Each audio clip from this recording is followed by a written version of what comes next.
So, ayan o, yung nakuha sa ingredients ng pansit canton. Lucky Me pansit canton sa loob ng toyo. Dito. Ayan, mag-ulit na lang ulit ako kamo. Magluluto na lang daw siya uli. Pero kailangan i-check muna. Meron pang matigas o. Ayan o, yan. Yung bilog na yan. Tanggalin natin.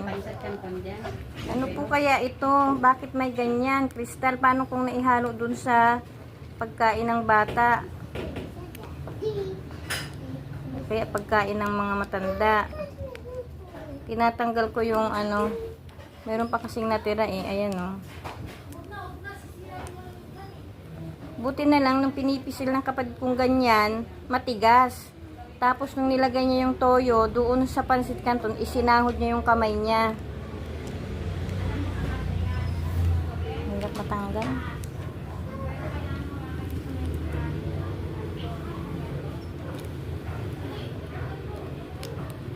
Pasensya na po kung matagal kasi ang hirap tanggalin.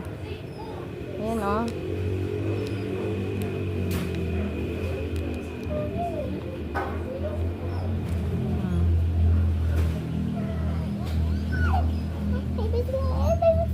Diba? Nakikita niyo po? Crystal po yan eh, oh. Hindi naman siya asin. O kaya toyo na namumuo. Hindi eh. Hinugasan na siya eh.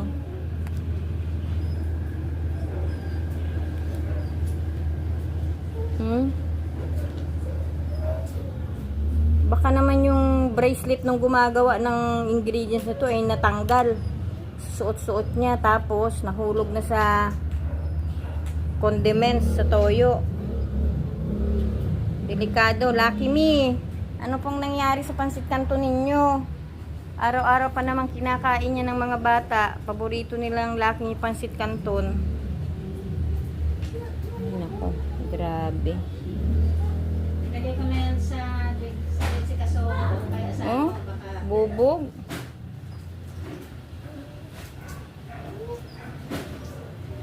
Jessica Soho ko na yan muna.